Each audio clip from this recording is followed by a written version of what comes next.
Bonjour, je m'appelle Zorès, je suis un délinquant. En 2016, j'annonçais l'écriture d'une pièce de théâtre. Cette annonce me valut des poursuites en diffamation. Mes avocats, s'appuyant sur 19 documents pour justifier mes propos et établir ma bonne foi, ont réclamé ma relaxe, ainsi que des dommages et intérêts pour procédure abusive à mon encontre. Un procès eut lieu et la justice trancha, et je fus condamné. Mais une vérité que je clamais depuis plusieurs années apparut. Un enfant de 10 ans a bel et bien tenté de se suicider au sein d'une école de ma commune. Suivant les conseils de mes avocats, l'affaire fut portée devant la Cour d'appel de Paris, qui me condamna à son tour, tout en dénonçant l'illégalité de la peine de prison initialement prononcée. Épuisé par les procès, abasourdi par les condamnations, un homme soudain, par une nuit d'hiver, vint m'adresser 3 vœux. D'abord, un vœu de vérité. Oui, nous souhaiter, en 2019, de ne pas oublier qu'on ne bâtit rien sur des mensonges ou des ambiguïtés. Mon deuxième vœu pour 2019 est un vœu de dignité. Je suis profondément convaincu que chaque citoyen est nécessaire pour le projet de la nation. Mais la dignité, mes chers compatriotes, c'est aussi le respect de chacun. Et je dois le dire, j'ai vu ces derniers temps des choses impensables et entendu l'inacceptable. Nous ne vivons libres dans notre pays que parce que des générations qui nous ont précédés se sont battues pour ne subir ni le despotisme ni aucune tyrannie. Enfin, je veux former un troisième et dernier vœu, un vœu d'espoir. Nous voulons en finir avec le sentiment d'impuissance à tous les niveaux. C'est une tâche d'une ampleur inédite, mais elle est à notre portée. Je nous en sais capable. Et c'est là que réside cet espoir pour 2019. Mesurant désormais le pouvoir d'une petite pièce de théâtre, capable de faire apparaître une vérité dérangeante, sans même être jouée, j'ai compris qu'il me fallait reprendre la plume afin de faire apparaître d'autres vérités.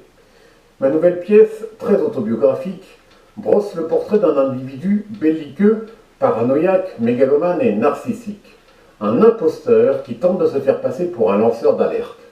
Une pièce inspirée par les parcours de quelques fantassins de l'intérêt général, de simples citoyens dont le souci d'obéir à leur conscience rappelle les mots de Zola « Mon devoir est de parler, je ne veux pas être complice ». André Cicolella. Il nous alerte depuis 20 ans sur les perturbateurs endocriniens. Pour avoir organisé un symposium sur les éthers de glycol dont il dénonçait la nocivité, il fut licencié de l'INRS. Aujourd'hui, malgré ses travaux, une étude vient de révéler que 100% des Français sont contaminés par ce polluant. Jean-Luc Touly, condamné à 1 euro de dommages et intérêts pour diffamation suite aux propos tenus dans le film Water Makes Money, film qui permit de démontrer la corruption chez Veolia. Antoine Deltour et Raphaël Allais, condamnés l'un et l'autre en première instance, puis par la Cour d'appel, pour avoir dénoncé certaines pratiques financières du Luxembourg. Ils sont à l'origine du scandale LuxLeaks. Antoine Deltour sera finalement acquitté par la Cour de cassation, qui confirmera toutefois la condamnation de Raphaël Allais pour vol domestique, violation du secret professionnel et violation du secret des affaires. C'est désormais devant la Cour européenne des droits de l'homme que ce dernier demande réparation.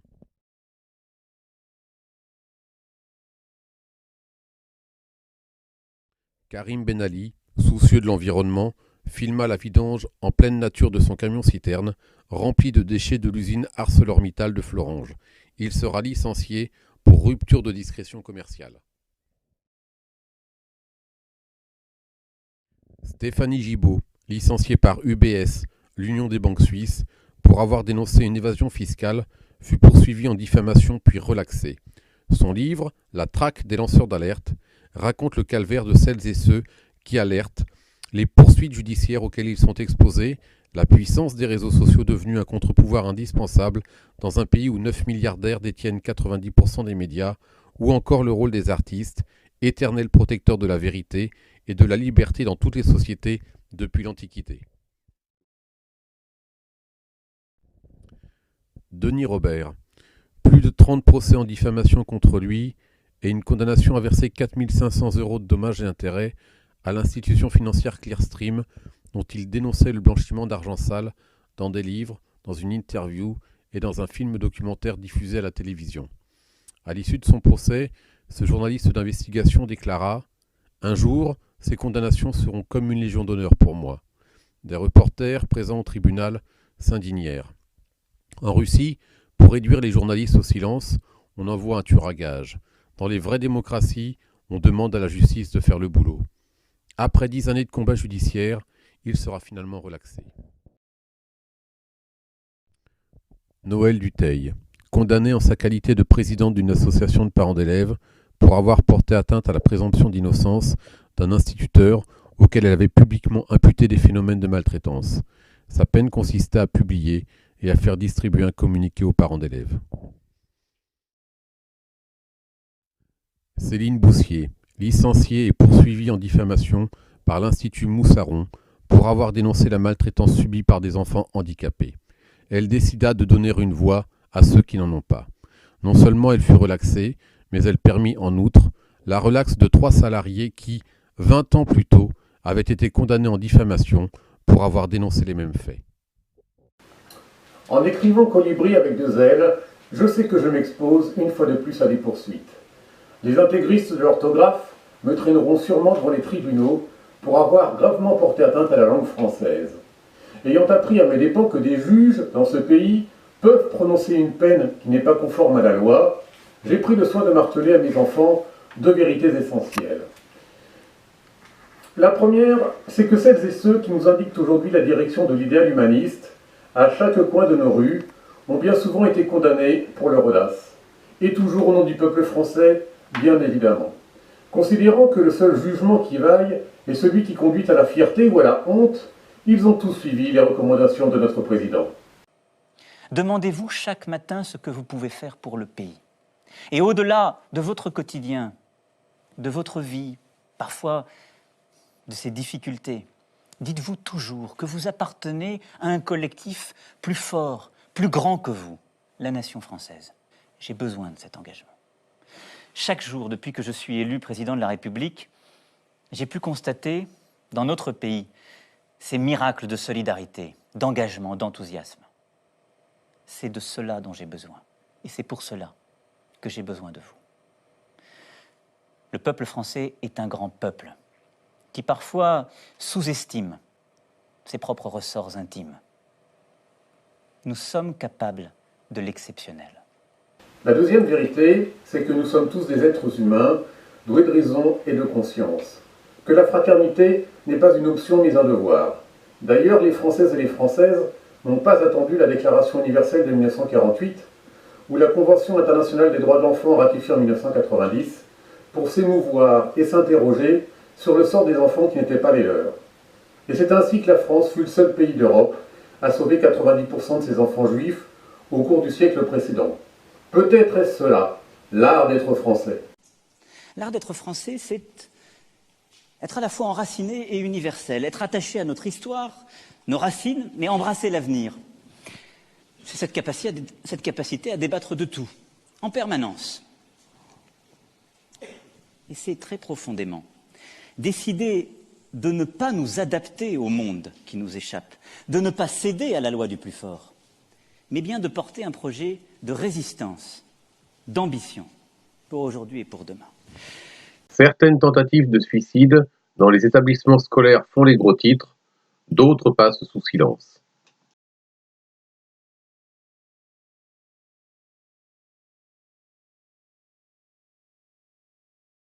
Après avoir perdu mes procès, quelques illusions et un sacré pognon, je m'étonne qu'aucun article sur Internet ne mentionne mes condamnations, alors que mes adversaires me réclamaient 8 000 € de dommages et intérêts, compte tenu du grand retentissement de ma publication dans la ville. Les journalistes comme les réseaux sociaux en ont décidé ainsi. Je fais partie de ceux qui ne sont rien, incapables de financer un pourvoi en cassation et une action devant la Cour européenne des droits de l'homme. Mais cela pourrait être pire, je pourrais être un moins que rien. J'ignore combien de francophones sont aujourd'hui capables de s'émouvoir et de s'interroger lorsqu'un enfant de 10 ans tente de trouver la mort dans une école de la République, ou lorsqu'un citoyen se retrouve condamné, au pays des droits de l'homme, à une peine de prison illégale. Toutefois, je demande à tous ceux qui considèrent, comme Jaurès, que le courage, c'est de chercher la vérité et de la dire, de partager cette vidéo. Merci. J'ai vu des hommes qui courent, une terre qui recule. Des appels au secours, des enfants qu'on bouscule. Tu dis que c'est pas mon rôle de parler de tout ça, qu'avant de prendre la parole, il faut aller là-bas. Tu dis que c'est trop facile, tu dis que ça sert à rien. Mais c'est encore plus facile de ne parler de rien.